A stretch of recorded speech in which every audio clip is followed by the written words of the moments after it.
J'avais 15 ans en 12, 97. 96 même. 96, j'étais à Saint-Maur-des-Fossés, dans le 94. Je me préparais à rentrer en première S, scientifique. Parce que tous mes copains en fait étaient en sciences. Et moi je faisais déjà du théâtre à l'époque. Et je voulais déjà être comédien en fait. Mon père est ingénieur, informaticien. Donc il y a comme une espèce d'idée préconçue que les études scientifiques c'est les seules études sérieuses. Donc j'ai voilà un peu dans un truc un peu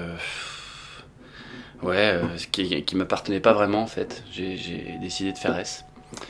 Et puis aussi parce que j'étais dans un lycée où c'était pareil un peu en fait, c'était considéré comme les seules études un peu sérieuses, les sciences. Et puis aussi parce que je voulais rester dans la classe de mes potes, mais donc j'étais assez proche d'eux. Et après, c'est avéré que c'était pas du tout pour moi et que finalement j'ai fait presque que de la musique dans mes années lycée et que enfin, voilà quoi, de la musique et du théâtre essentiellement. Mais je voulais déjà être comédien à 15 ans, je prenais déjà des cours et finalement c'était à peu près le seul endroit où où je me sentais bien quoi, où je me sentais en phase avec un truc profond de moi quoi, parce que dans les classes de physique, dans les classes de maths, j'étais pas du tout, c'est pas mon truc. Enfin, ça s'est bien passé le lycée, mais c'était pas.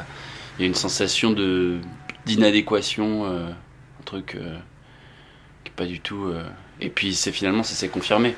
Ça s'est confirmé parce que je me voyais pas du tout là-dedans et les amis que j'avais à l'époque, en fait, aujourd'hui c'est vraiment très dur de discuter avec eux. Comme à l'époque, en fait, moi j'étais un peu considéré comme le fantaisiste du truc, tu vois, j'étais un peu le marginal du truc, enfin de la bande quoi.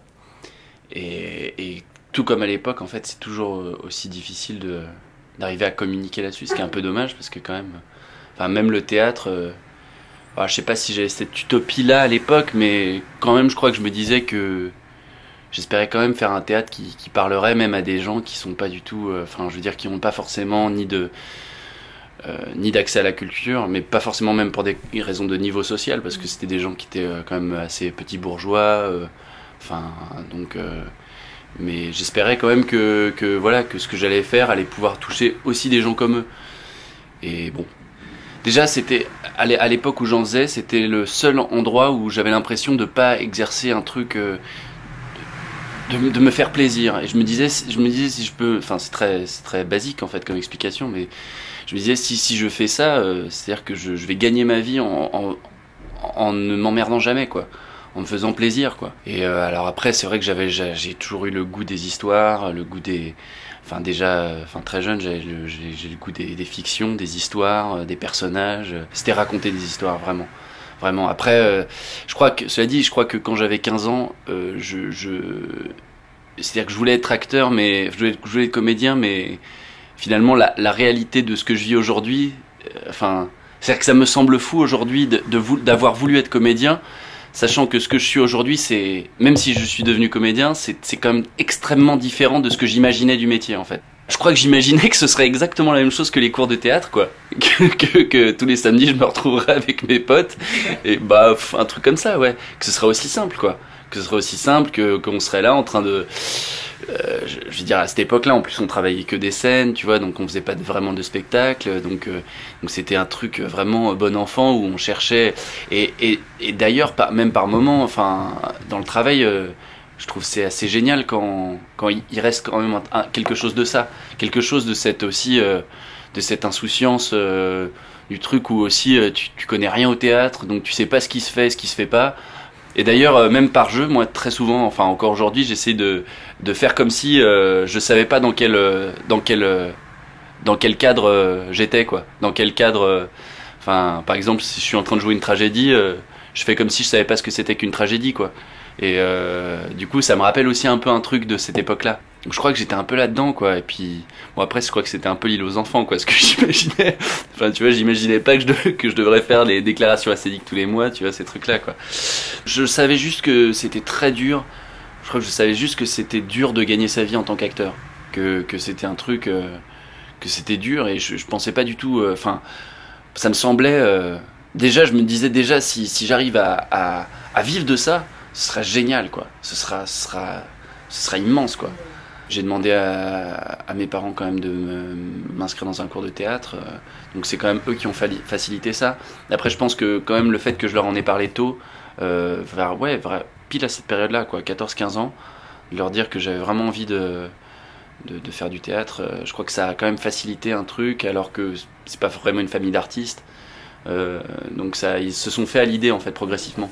J'ai pas un parcours musical, je veux dire de conservatoire, ouais, je suis plus autodidacte en fait, même si j'ai pris beaucoup de cours et tout ça, mais je suis plus autodidacte que vraiment extrêmement rigoureux dans la discipline des instruments. Je me rêvais pas du tout chanteur de rock, pas du tout.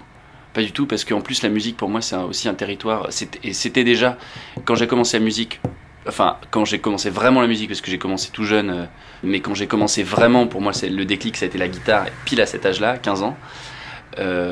Pour moi la musique en plus c'était un terrain qui n'était pas du tout qui était pas du tout lié à une espèce de parcours professionnel ou un truc comme ça. C'était plus comme si en gros j'avais une maison de campagne mais rien qu'à moi et que je pouvais y aller quand je voulais, quoi.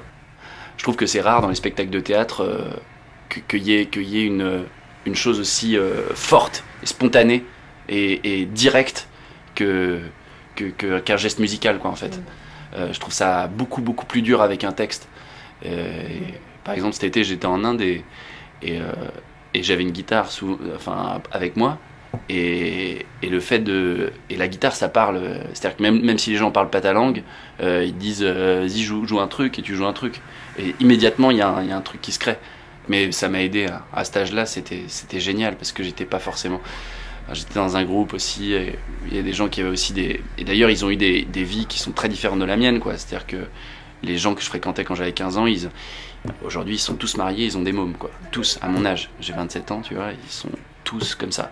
J'étais quand même très je me rends compte quand même maintenant, aujourd'hui, parce que j'ai fait des 3 pas en avant, 4 pas en arrière quand même dans ma vie affective et des choses comme ça, mais je pense qu'à l'époque j'étais quand même formaté de la même manière que j'ai fait S. J'étais quand même, c'est-à-dire que je vivais quand même dans une certaine conception de la relation de couple, de la vie affective, donc je m'imaginais marié, quoi. Je m'imaginais forcément que j'allais me marier. Aujourd'hui, pour rien au monde je me marierais. Je préfère crever sur un trottoir, la gueule ouverte. C'est vrai qu'aujourd'hui j'ai beaucoup plus de mal à envisager cette idée-là, c'est-à-dire que, mais bon, c'est-à-dire j'ai l'impression quand même que plus ça va, par exemple depuis 10 ans, enfin 12 ans en l'occurrence, depuis mes 15 ans quand même, plus ça va, plus il y a une espèce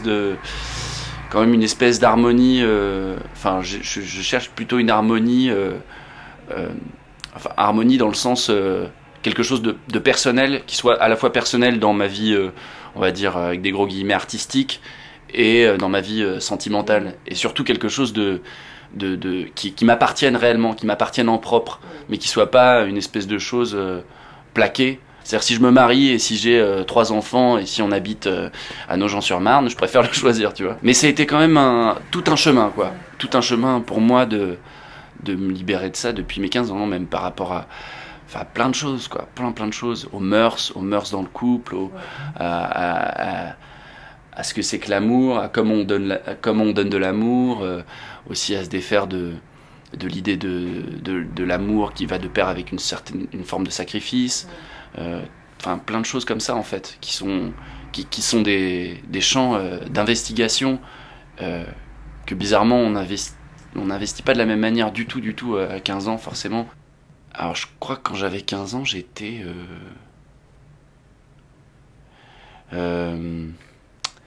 j'étais très innocent, je crois. C'est-à-dire que si je me regarde de là où je suis, je me trouve assez innocent et je me plais plutôt. Je crois que je me trouverais sympa si je croisais dans la rue, et je pense que je me trouverais pas du tout sympa à 20 ans par exemple. Très bizarrement. C'est-à-dire que le jeune de 15 ans, il était très bien dans son âge. Il était il était très bien dans son âge. Il avait pas envie il avait pas envie de se faire croire qu'il était autre chose que ce qu'il était. Alors que le jeune de 18-20 ans était beaucoup plus arrogant, beaucoup plus sûr de lui, mais d'une mauvaise manière, croyant tout savoir sur tout. Peut-être j'exagère un peu, mais Mon moi à 15 ans, mais beaucoup plus sympathique que mon moi à 20. Et ouais, je pense qu'il est, bizarrement, mon moi à 15 ans, il est plus proche de ce que je voudrais être aujourd'hui que mon moi à 20. Même dans la psychologie, mais ce qu'on disait aussi tout à l'heure, c'est aussi l'absence de préjugés, une espèce aussi de présent, de très grande manière d'être au présent, d'avoir aussi conscience de cette dimension, qu'on n'est pas non plus, voilà, que quand on lève le petit doigt, ça n'a pas une influence absolument phénoménale sur le reste du monde. Enfin, j'étais un peu comme ça, quoi, je crois. Et j'aime bien. Et puis j'étais aussi, je crois que j'étais aussi mieux dans ma peau, quoi. J'étais mieux, je me sentais bien, quoi. J'avais pas envie forcément de prouver des choses, ce qui est assez paradoxal peut-être, parce que j'ai plus eu envie de prouver des choses genre 4-5 ans après, alors que dans mon entourage, mes amis étaient beaucoup plus dans la démonstration et dans l'envie de prouver des choses à 15 ans qu'à 20 ans, ouais. Donc oui, on s'est un peu croisés, quoi. Après, c'était très important, mais je crois que l'amitié, je savais pas aussi très bien, enfin, j'avais une idée de l'intensité, mais je crois que dans l'amitié comme dans l'amour, j'aimais que ce soit intense, mais je crois que je me fabriquais un peu cette intensité-là, quoi. Je crois que je me disais que c'était bien d'avoir des relations intenses, mais que je crois que ça correspondait pas forcément à une réalité profonde de mes relations, quoi, tu vois. Donc c'était un peu comme ça, mais disons que ça avait une importance, mais sans que je la fabriquais un peu, en fait, l'importance que je lui donnais. Je la surjouais un peu, on va dire. C'était un peu un truc comme ça. Et je dirais qu'aujourd'hui, ouais, non, mais c'est fou, quoi. C'est fou quand même, parce que je pense que j'imaginais pas du tout à 15 ans avoir quand même le point de vue que j'ai aujourd'hui sur les relations affectives, sur avoir même l'idée que ça peut être compliqué d'être toute sa vie avec quelqu'un, l'idée que c'est compliqué, même les relations d'amitié, qu'on peut avoir aussi un goût très très fort pour une personne à un moment, et puis que ça peut passer, et puis que ça peut revenir, et puis qu'on peut avoir un goût très fort pour deux personnes en même temps. C'est-à-dire que moi j'étais un peu aussi dans des trucs en fait qu'il suffit des trucs vraiment tranchés, comme tu dis, mais aussi qu'il suffit d'avoir des principes pour que des principes de fidélité, qu'on dit qu'on ne fait pas ça, en fait, une espèce de morale kantienne à la con, quoi. Enfin, qu'on ne fait pas ça pour que ça marche, quoi. Enfin, je veux dire, c'est comme si tout simplement je pensais pouvoir contrôler mes passions, quoi. Je pensais non seulement pouvoir les contrôler, mais je pensais que c'était mieux de contrôler ses passions et ses élans affectifs, alors qu'aujourd'hui je pense exactement le contraire. Enfin, je pense que